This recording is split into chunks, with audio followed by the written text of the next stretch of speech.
2025 June నెలలో స్టాక్హోమ్లో జరిగిన సమావేశంలో భారత ముఖ్య ఎన్నికల కమిషనర్ శ్రీ జ్ఞానేష్ కుమార్ గారు దాదాపు 20 దేశాలతో జరిగిన అంతర్జాతీయ సదస్సులో ఎన్నికల అధికారులతో ద్వైపాక్షిక సమావేశం నిర్వహించి వివిధ అంశాలపై చర్చలు జరిపారు.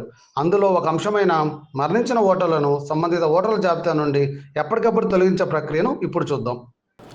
నియోజకవర్గ ఎలక్టోరల్ రిజిస్ట్రేషన్ అధికారి తన నియోజకవర్గ పరిధిలో గల జనన మరణ రిజిస్ట్రార్లతో సమావేశం నిర్వహించి ఎప్పటికప్పుడు మరణ వివరాలను సంబంధిత అసిస్టెంట్ ఎలక్టోరల్ రిజిస్ట్రేషన్ అధికారులకు పంపమని కోరాలి.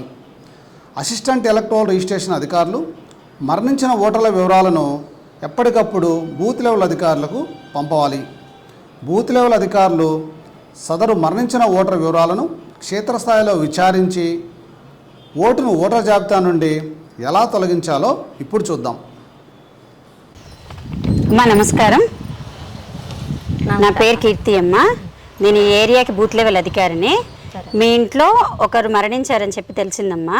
దానికోసం ఓటర్ల జాబితాలో నుంచి ఆ పేరును తొలగించాలి. దానికి ఫామ్ 7 అనేది ఒకటి అప్లై చేయాలి. ఎవరు చనిపోయారు? బొరముక్కు సిట్టమ్మ గారు. ఏమవుతారమ్మా ఆవిడ? అత్తగారు అవుతారు. డెత్ సర్టిఫికేట్ తీసుకున్నారా? తీసుకోవాలి. పోయినసారి వచ్చాను కదా, మీ ఇంట్లో మరణించిన వాళ్ళది ఫామ్ 7 అప్లై చేశారు కదా, దానికి సంబంధించిన నోటీసులు ఇవ్వడానికి వచ్చానమ్మా. ఈ నోటీసులకి వారం రోజుల తర్వాత నేను మా సూపర్వైజర్ కాడు వస్తాము. దీని మీద మీ సంతకాలు కూడా కావాలమ్మా. ఇవి ఇక్కడ సంతకం పెట్టండి అమ్మా. నాదే పెట్టండి. ఇదిగోండమ్మా.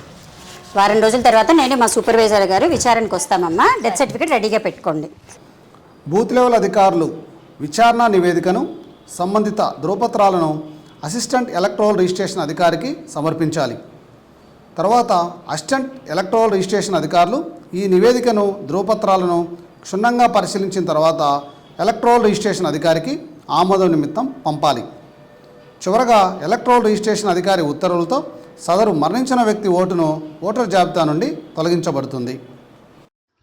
నియోజకవర్గ పరిధిలో ఉన్నటువంటి అందరూ జనన మరణాల నమోదు అధికారులు వారి వారి పరిధిలో నమోదైన ప్రతి మరణానికి సంబంధించిన వివరాలను ఎప్పటికప్పుడు సంబంధిత ఓటర్ల నమోదు అధికారులకు అందజేసినట్లయితే నవీకరణ జరిగి ఆరోగ్యకరమైన స్వచ్ఛమైన ఓటర్ జాబితా తయారు సాధ్యపడుతుంది. ఈ ప్రక్రియను మంగళగిరి అసెంబ్లీ నియోజకవర్గంలో చేపట్టడం జరిగింది.